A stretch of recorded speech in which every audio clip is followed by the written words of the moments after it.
544. 545. It's your turn. I'm gonna pack you up.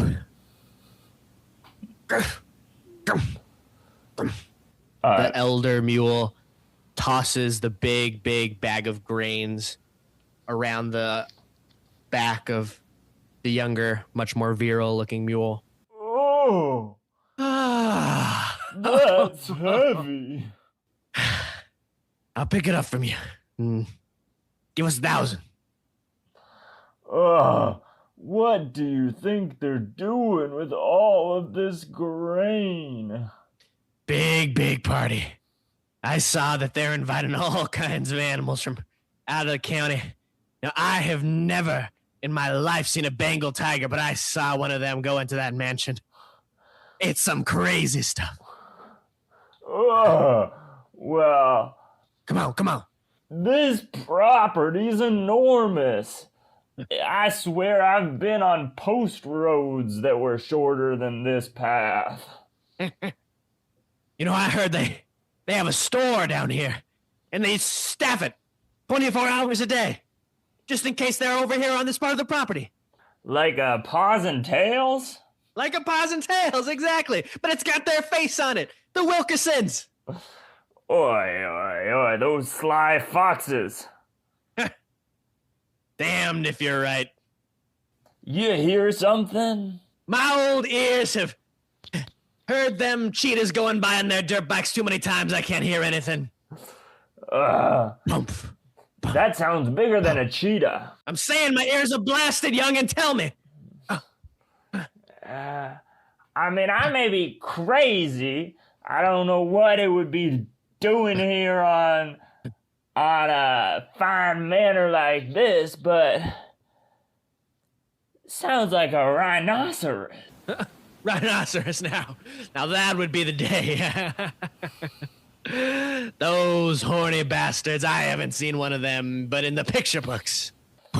Yeah.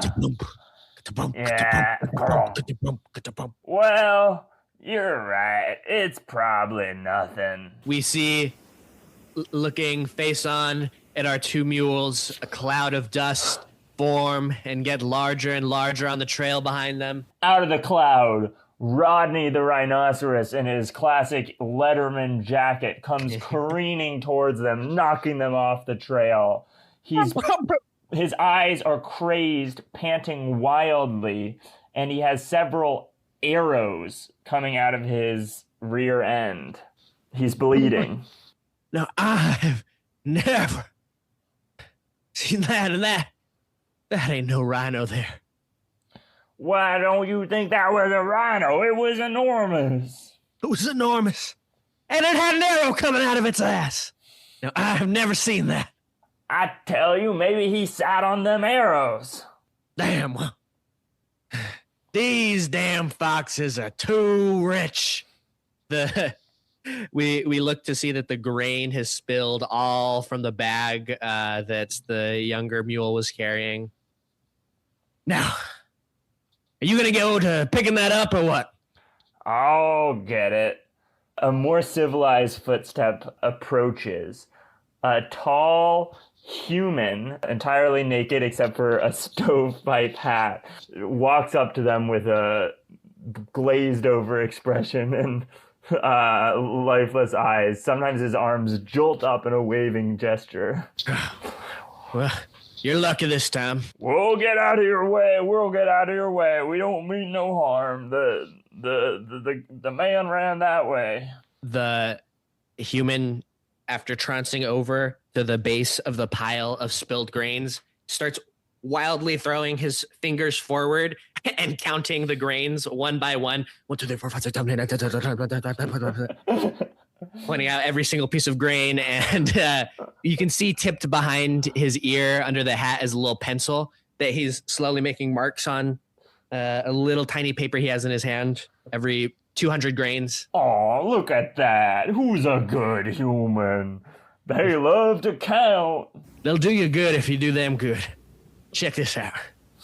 The older mule reaches into his own little personal knapsack and tosses to the human engraved coin with many little writings on it, a picture of the old Animatia president, and many ornate details. The human catches it and gets distracted from the counting for a bit as the human just stares wide-eyed in wonder at the coin. He then looks back up at the old mule and starts giving him kisses. Oh, thanks. Here I was thinking something nefarious was going on with that poor rhino and his ass all shot.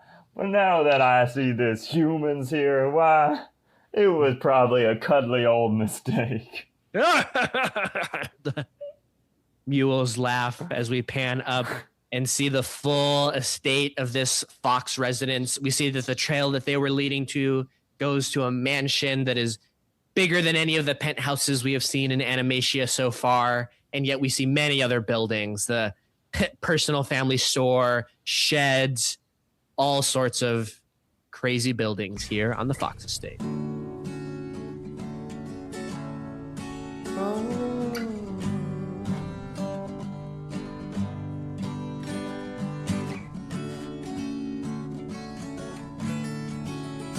We see sitting in way too big for him room is Topher.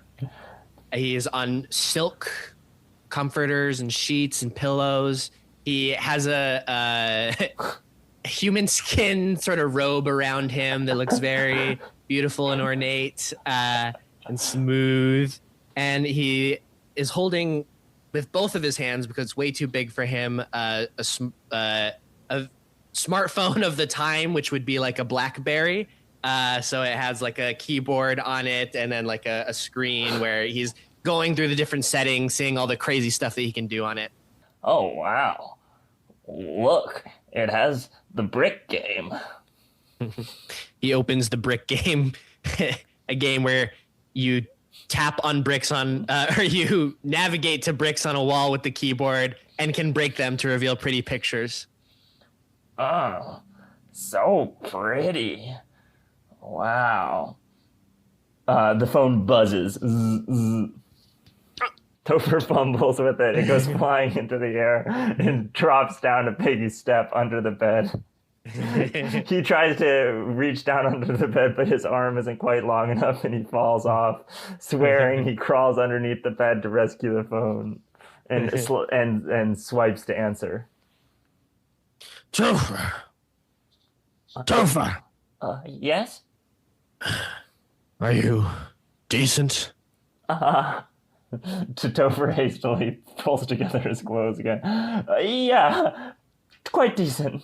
You're needed in the cage. Oh, right. Wait, I thought that we had talked about the cage not being used as much. The cage is not going to have to be used once we get the information that we need. So I need you here right now so we can get that done sooner so we can stop using the cage. Yes, of course. That makes lots of sense. I'll be right down. Boop, boop, boop. Topher, throwing together all of his gear, opens the door and starts going down the stairs of what seems to just be one house. He's playing the brick game because the stairs take a long time for him. He quickly gets to not the first level, but one level lower into the basement, where we see one of the jaws standing outside of a cage, inside of which is a badger. Yes, this affair is taking longer than I thought it would, and we have to think about housekeeping.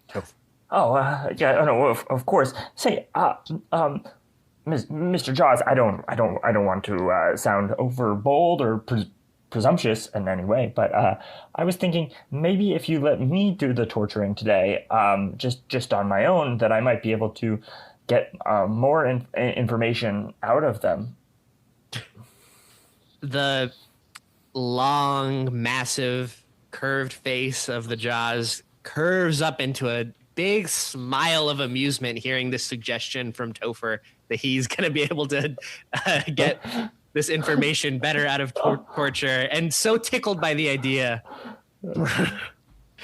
You got it. I've got a lot of stuff up on land side I've been meaning to see, and this is taking longer than I thought. Maybe I will spend the afternoon out. Jaws places his hand on Topher's shoulder. You sure you've got this, big man? Oh, certainly. Torture. I'm certainly getting more familiar with it. There's just one thing you got to know. As the Jaws tilts up Topher's chin to look straight at him. Start with the fingernails. Oh, So Topher looks down at his own fingernails, which are very bitten by his sort of nervous nail biting. I always do. All right. I'll be back at 8 p.m. and maybe later. I'll call you. Keep your phone on. Will do. Here, let's see. I'm gonna... Whoop. Topher takes out the keys, just jangle them in, and unlocks the cage where the badger is bound and struggling.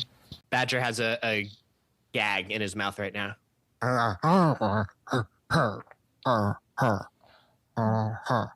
there. I'm Topher. You probably know me from all the torture and stuff that you've been... Oh, sorry.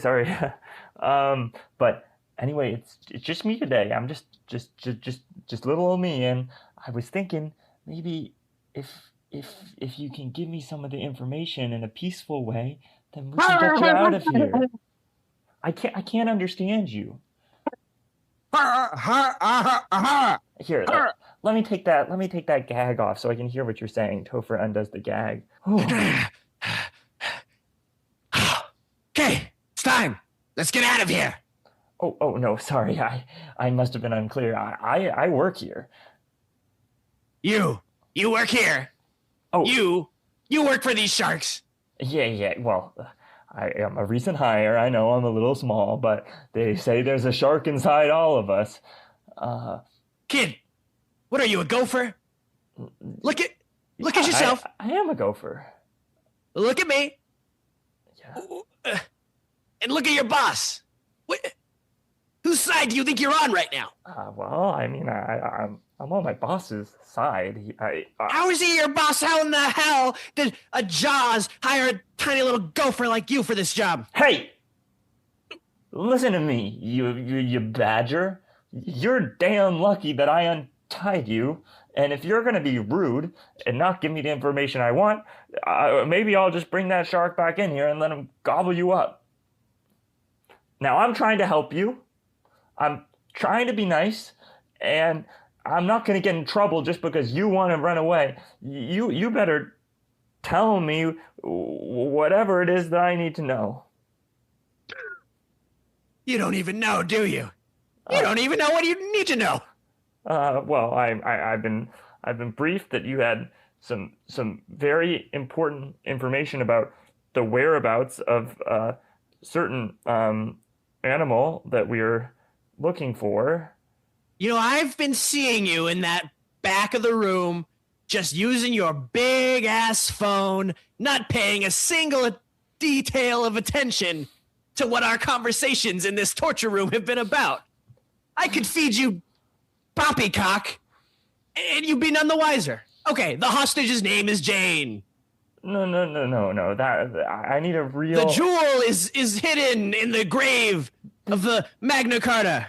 This is offensive. Listen, look at me. I admit, I may not be the best employee, the best shark, so to speak. But these guys are the nicest people that I have ever met. They have taken such good care of me, and I am sure that whoever it is they're looking for is a really bad animal or a really good animal that they're looking for in a good way. So tell me what you know. Topher thinks, wow, I really just put myself out there. And for a moment, the badger is taken aback and in silence. Badger leans forward, close to Topher, and spits in Topher's face, right in his eyes. All we see are the bubbly spittoons from Topher's perspective. We see Beatrice walking along a dark city street. She still has some of that swan-like glow about her, but is much more ruffled and dejected. Her head is down.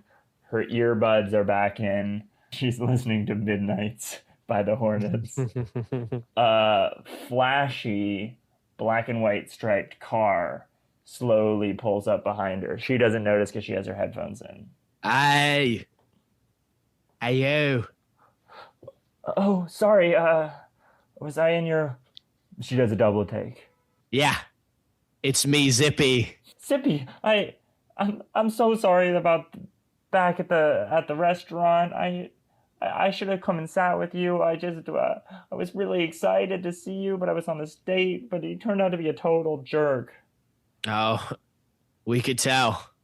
We're just glad you got away from that frickin' knob. Yeah, if you were looking for a fun night, you might as well join in with us. Beatrice is now trembling, holding her headphones. It's such shock that this is a proposition to her, yet overtaken with the goose outburst confidence. She steps into the car. We're going to one of the wildest clubs you've ever been to. You're gonna love it, babe. Oh, weird. How? It's not like some, I don't know, sex club or something, right? Oh, well, I mean, there's loads of sex there, if that's what you're asking, but no, there's lots of other stuff too. It's wild. The music, man, they've got the best sound system you've ever heard. It wouldn't be anything like the Dog Ear 5 ADX system that they just released in September, right? Because, I mean, that one's really new. Oh, you hearing this, Zippy? She knows about the dog ear. Oh, prop ahead on this one. Oh, yeah, I just, I keep up with the magazines that they release. Of course, because all your movies, right? Yeah. Yeah, we recognized you. We love your stuff. Oh. Beatrice starts to process what's happening in this moment as all of them look so shiny, bright-eyed at her. We see a shot of Beatrice and it slowly morphs into the figure of Gladia and back into Beatrice.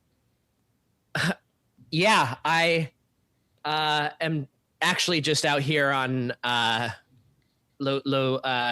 learn about my next role. All right, we heard about your new film. It's in production for ages, mate. What's been taking so long? It's just not up to my standards, I guess, because for me, everything has to be exactly right. Oh, well, we think everything you've done been great. We love Fast Cargo Boom. Fast Cargo Boom was such a success, and I have so much to thank. Well, Zippy floors it a bit further, so all of the animals get kind of thrown to the back of their seats for a moment. Beatrice reaches into her purse and starts redoing her feathers and applying some makeup to look even more like Gladia in this moment. It was gonna be real bad back there if your little foxy friend tried us. What were you gonna do to him? We got kicked out of a venue and we're proper pissed. By a fox? Yes. There was this fox, honestly, looks smacking on like that one. He runs venue, lot of property here in Animatia. Just a fucking asshole. That's what I thought too. But I've been meaning to ask you about the chord progression change on the 11th song on Radio Central. Was that intentional or did you improvise that? Oh. Yeah, well, Because I noticed that it's different in the studio recording than how you do it live. Now that is a proper keen swan we're talking to right now. It was before the session. We were kicking around and we got in this big fight. You know, It was a little fight. It wasn't a big it was fight. a big fight. It You were being wasn't an asshole. You were being a fucking... Guys. The drummer said it was in the back seat next to Gladia. Guys, the fight was about the costumes we were gonna wear. I wrote in the chord progression while the fight was happening. Thought it would be better that way. Yeah, You fucking lie or whatever. You fucking ISIL. You never wrote anything. Oh, yeah. I don't know why we dress as bees anyway. We're fucking zebras. Wow. That's really cool. Beatrice, giving him the due he deserves. They see a big flashing neon pink light with an arrow pointing to a door at the building that they're starting to approach in their car. Anyway, if you want to see us perform, we probably can kick out whatever lame band is going up tonight and play your set. Maybe we've got a special number. Zippy, whenever he really likes someone, always writes a new song. They exit the car and start walking past the enormous line for the club and walk up to the bouncer, who is a elephant. Right this way. I don't even have a list. I just remember. Zippy slaps the elephant on the bottom of his leg. Thanks, mate. And they all four walk in. The elephant lifts his trunk like as if it was one of those little stanchions.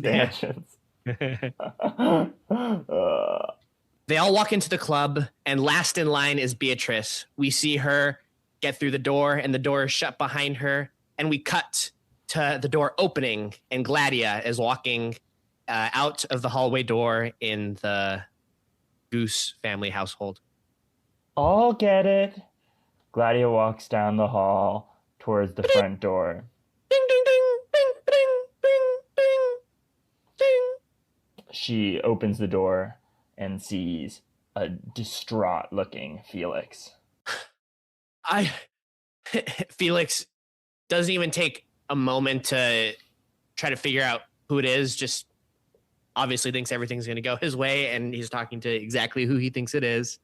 He goes, babe, I came here to say I didn't like the way you behaved at the restaurant. And, well, I think I deserve an apology. You didn't like what? Well, first, embarrass me with that loud, whatever you want to call it. I'm not going to denigrate you.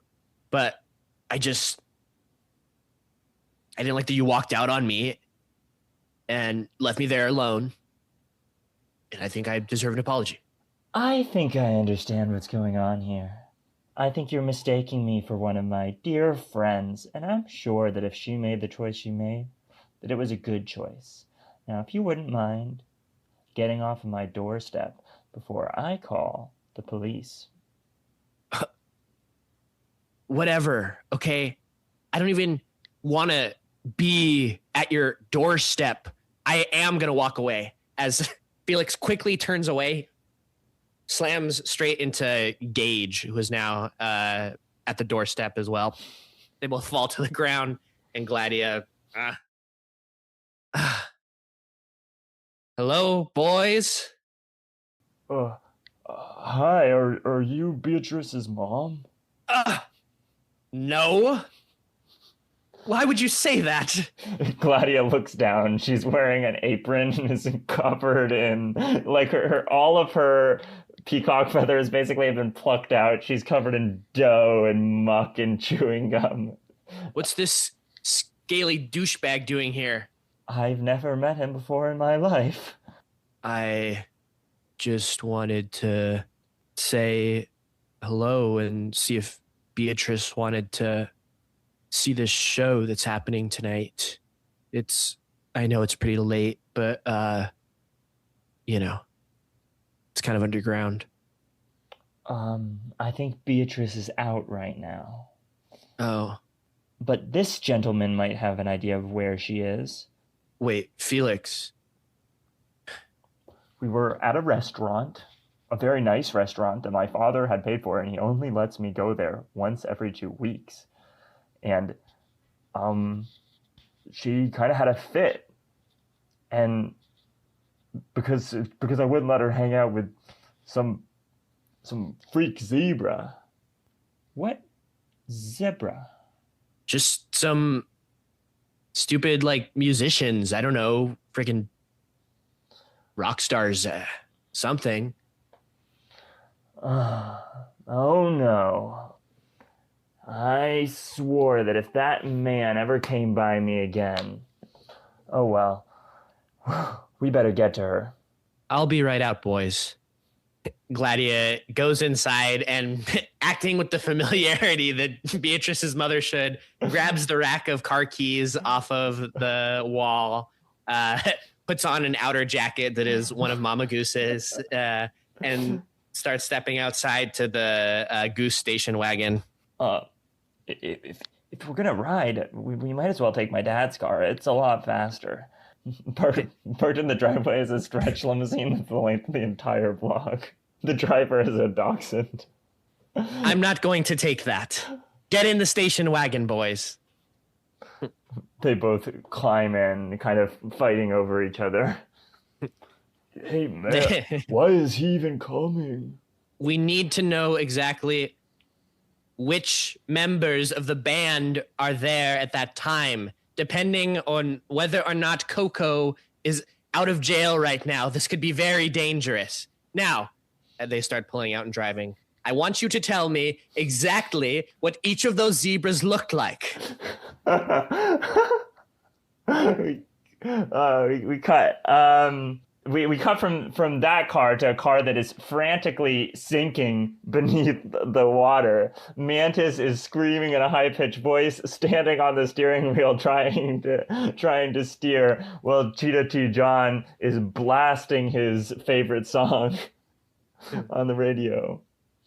Well, looky here! It looks like I'm not the only one who doesn't know how to drive. They should take your license away, little rat man. Can you do something to help? It's a car, not a boat. Why'd you drive it into the lake if you didn't want to drown? I didn't try to do that. Mantis gets off of the steering wheel and starts slamming the windshield with his tiny little arms, trying to break through. I wouldn't recommend breaking that window. There's air in here and there's not air out there. Cheetah T. John reaches under his seat and reclines slightly so he can put his hands behind his head. You idiot! We're gonna suffocate if we stay in here, so we need to get out of here, or the water's gonna break through. I don't know. I just know we need to get out right now. Relax. I've been in situations that were a lot tighter than this one. The car descends, and we see 3 skeletons in the lake float by in through the window. Let's see. I never remember what any of these buttons do. Cheetah T. John hits the one that camouflages, and the car suddenly looks like a giant fish. Oh, not that one.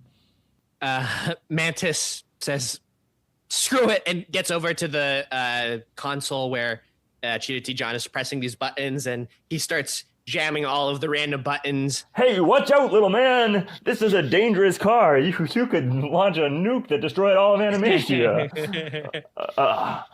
As various buttons get pushed, things keep popping out of different areas in the car. A pre-port shot comes out of the center dashboard. Some lights come out and some real like love-making music comes on after one of the buttons. Suddenly a button ignites a burst of jet fuel and the car zooms forward. Whoa there, little man! You're crazier than I am! What the hell is that plan? You're gonna crash us into the bottom of the lake? The car is nose down, speeding towards the bottom of the lake, and the lights are so bright that they don't see the glow.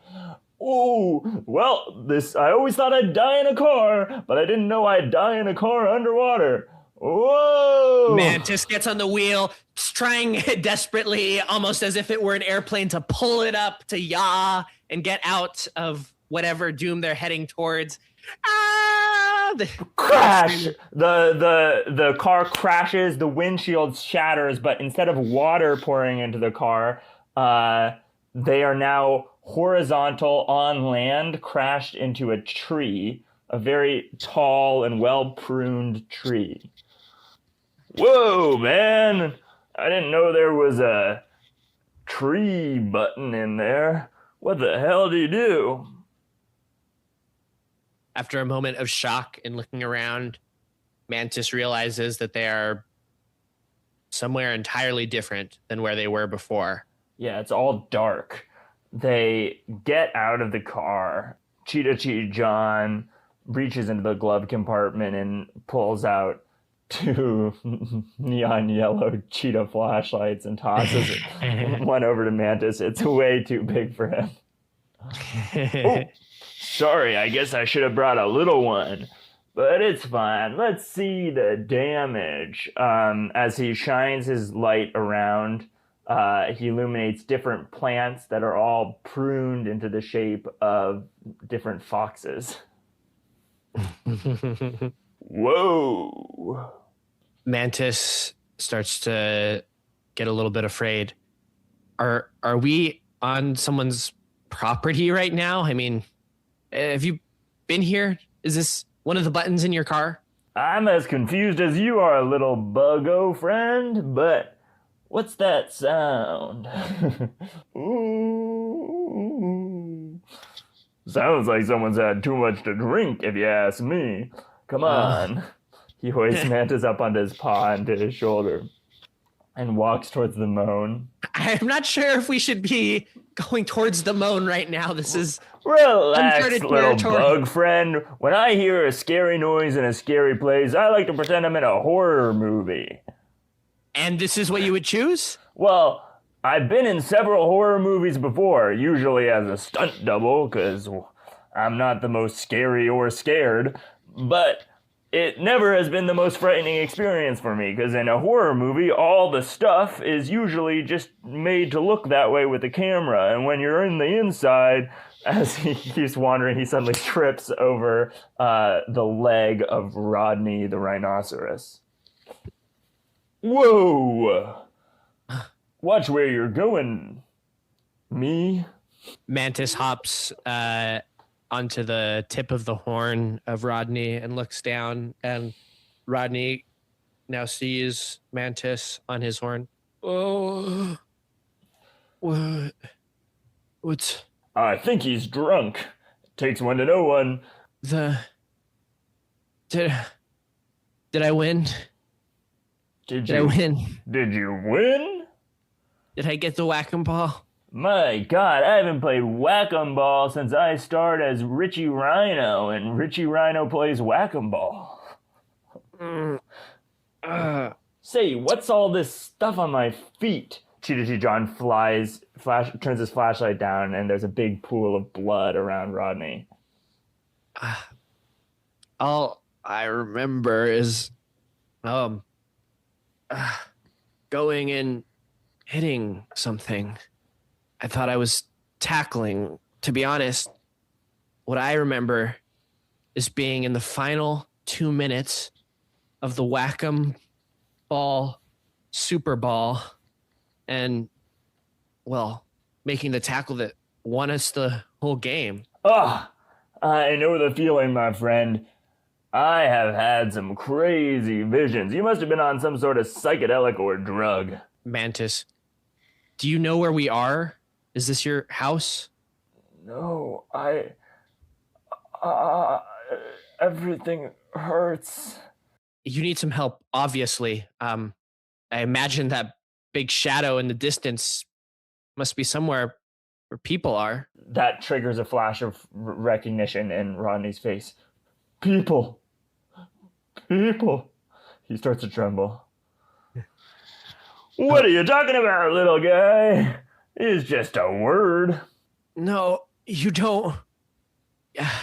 There's people there. Like people. I Bad love people. people.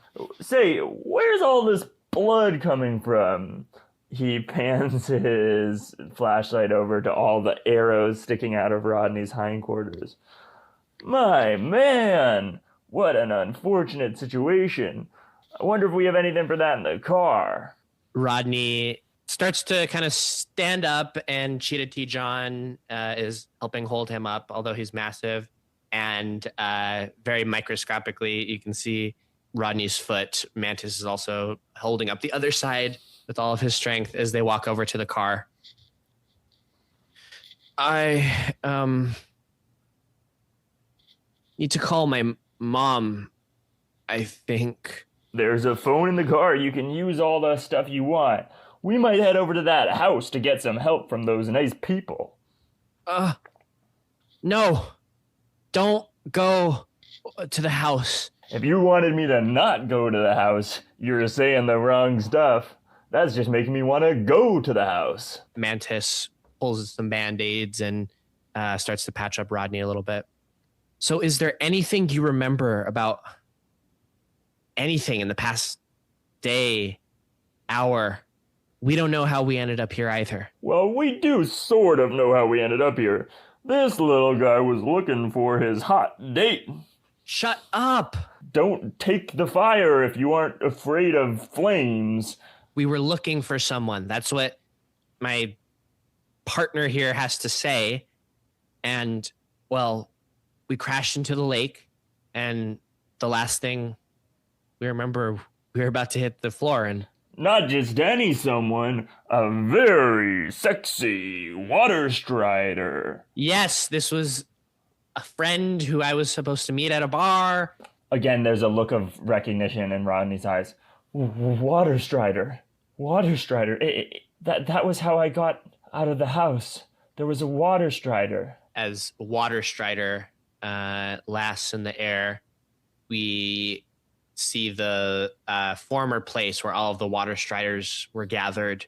We see a step, a lemur foot walking through the marsh. Seems like he's gotten away this time. What do you think, Snailo? Snailo pops out from the collar of Lenny's jacket.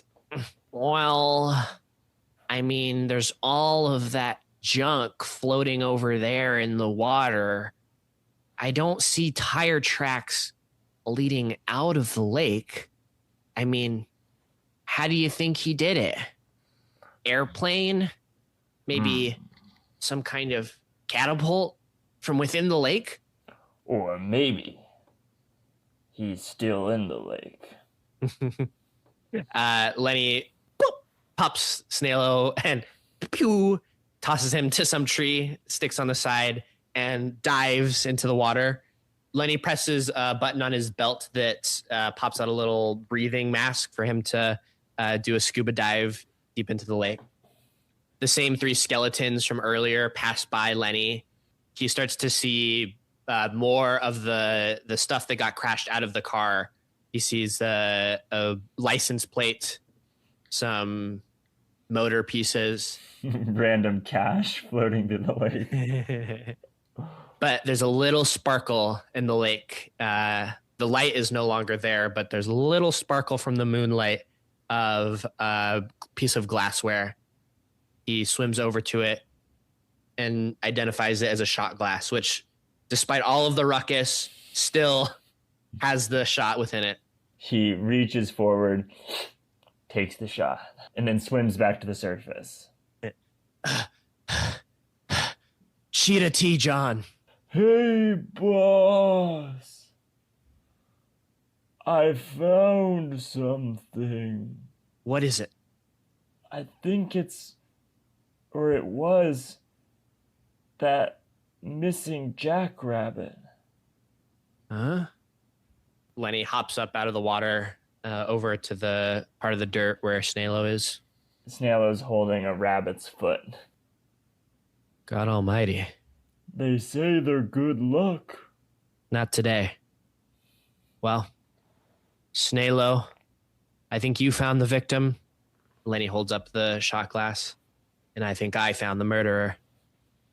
As we see inscribed even on the side is Cheetah T. John's favorite shot glass. The kind of thing you could use to drink before killing someone. We cut to a room in a pretty ornate looking room where all along the side, one of the walls of the room are different weapons and torture devices. We see at the foot of the wall, looking up at all of this, is Topher scratching his chin and still wiping some of the gunk out of his face from the spit.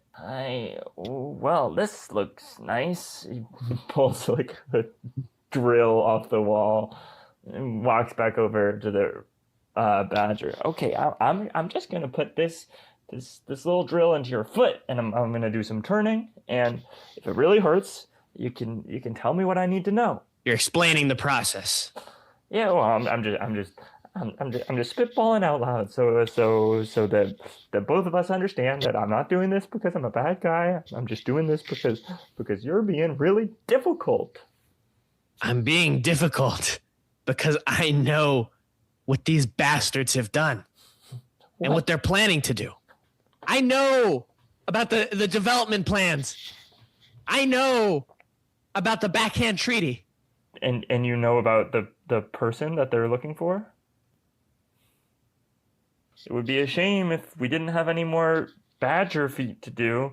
Topher digs the drill into the badger's foot and says, I could turn it. I could turn it. You don't have the stones, kid. You're new to this. You see, I, believe it or not, used to just be a simple bean counter over in the city. But once I started realizing what's going on here, I was inflamed. And it seems like you don't have a damn idea what's going on here. So without that behind you, I don't think you have the stones to do a damn thing to me. Don't tell me what stones I do and don't have, okay? I'm tired of everybody telling me what I can and can't do. Topher gives a little slap to the side of the badger's face, pulls him to the side. You think you're so smart. You think you're so damn great. Well, why are you the one who's tied up here and about to have his toe turned by me? Topher turns the drill suddenly. Ah! Yeah, that's right. That doesn't feel so good. That's how I was feeling when you were saying all those mean stuff about me. Oh, you think I don't have stones? I'll show you what kind of stones I have. Topher runs over to the wall and pulls out 2 big, sharp stones and puts them up against the badger's belly. Okay, you're good, kid. I'll give you that. You'll give me a lot more than that. Topher's starting to enjoy this now. I'm pretty good at this whole torture stuff. Okay, look. Wait, don't tell me. I want to do one more. No, I'll tell you, kid. I'll tell you. It's... Oh, I can't hear you. Topher ties the gag back around the guy's mouth. He walks back over to the wall and gets a clamp and comes back over. You think I won't clamp you? I'll clamp you. Oh, but I guess I'm going to need to untie this gag one last time in order to clamp your tongue. Topher unties the gag. Gladia. We cut to we're in a just an arcade setting and sitting in one of those race car chairs where you're driving the car in the game is Jaws, who is having a ton of fun at this race car. And in his breast pocket, we see a boop, little text as Jaws finishes the race, first place in the game. He takes off his headset and pulls out the phone and just sees the name Gladia. Yeah. He looks at this and smiles, and then there's another buzz. Hey, boss, just wanted to send this along. I hope this is exactly what you were looking for. And if not, just let me know and I can try to figure other things out. Just let me know. ... All of this inscribed in text with a few emojis interlaced. And Jaws smiles wider, puts the headset back on. All right, that seems like a good place to cut it off. Yes. So, without further ado, this has been Muprov Musings. So my sign off is I just wanted to give a big shout out to Trey Connolly. Oh. Yeah. I've been in the city. I've seen Trey twice. And more importantly, I think Trey might be listening right now. Oh, wow. Yeah. Well, that's I got to give a shout out to Trey as well, because I've been virtually just looking at you a little bit, Trey, on Steam. I've been looking at your Steam profile, and I've been seeing that you have some cool games on there. A lot of people on my profile don't have a ton of indie games. You have a lot of indie games that I didn't know other people knew, and the specific ones are failing me right now. But it was just like 4 days ago that I was looking at this. So I got to shout you out from that perspective, Trey. Yeah, Trey introduced me to Ultimate Sheep Raccoon, which I've never played before. Oh, yeah. I'm the predecessor, Ultimate Chicken Horse, is my favorite, but yeah, that one's also good. Yeah, I was part of the first ever game that Trey played of Ultimate Sheep Raccoon. Oh, and what did Trey? Do you know if Trey played Ultimate Chicken Horse as well? Yeah, Trey was wearing an Ultimate Chicken Horse T-shirt while playing Ultimate Sheep Raccoon. Oh, well, okay. Trey goes hard on Ultimate Chicken Horse. So yeah, if you're listening and you're looking for a game to play, Chicken Horse, and if you are listening and you're not Trey, let us know. Shoot us an email, muprovmusings@gmail.com, because Trey was like, oh, I've been listening to the show, and it was like, this is so exciting that we have someone listening in, and it makes us so happy. So if you're on episode 3 and you're at the end of episode 3, my God, it could be just Trey, but it's been a fun ride, and we can't wait to see where it goes. Oh yeah, big time. Oh. All this animal talk has me thinking of Zootopia 2. Did you see Zootopia 2? No, but this is another thing. Trey said that our show was better than Zootopia 2. Yes. Did you see Zootopia 2? Mm-hmm. Saw it a couple weeks ago. How does it stack up?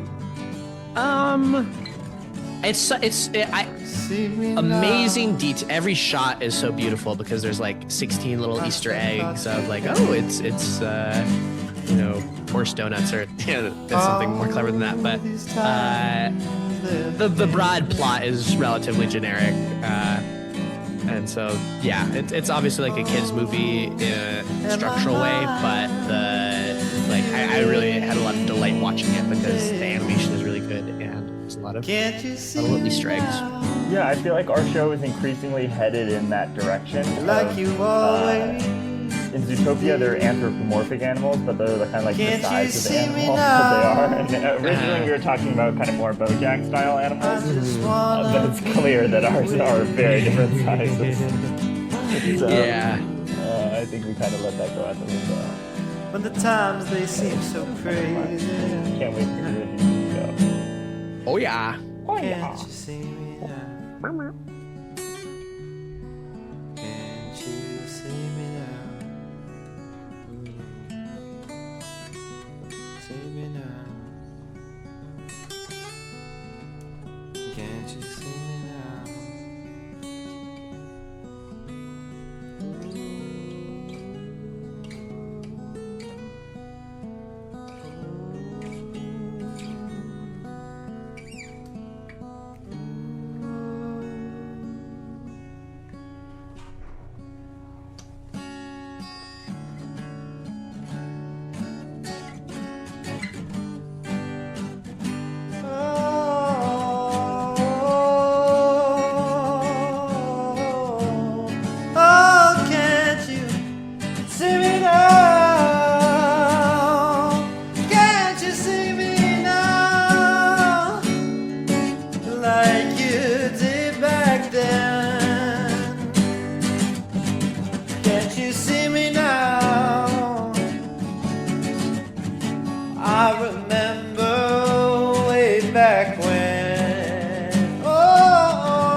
know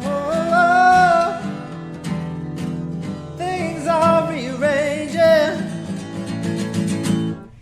Can't you see me now? Can't you see me now? Everything is changing. Can't you see me now?